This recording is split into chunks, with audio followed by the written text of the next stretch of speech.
আরে মনে দাঁড়াও না, দেখো না ড্রেসটা তোমার পছন্দ হয়েছে নাকি?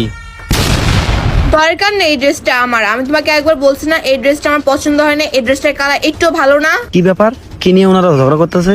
এত কম দামি একটা ড্রেস আপ তুমি আমার জন্য নিয়ে আসছো? এই কম দামি ড্রেস আপ আমি কখনোই পরবো না। তোমার কি মনে হয় আমি এতটা ছোট লোক যে কম দামি ড্রেস আপ পরবো? থাকো।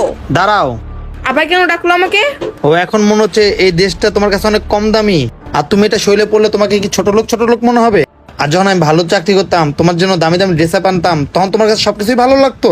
মানুষ কাপড় কিনতে পারে না আর না কাপড় নিয়ে ঝগড়া করে, আল্লাহ। আর এখন দেখো আমার ভালো একটা জব নাই, আমি গার্মেন্টসের একজন সুপারভাইজার। আমি নিজের কিছু না কিনে তোমার জন্য নিয়ে আসছি সামনে ঈদ দেখে, আর তুমি ড্রেসটাকে ফালাই দিলা না দেখে শুনে।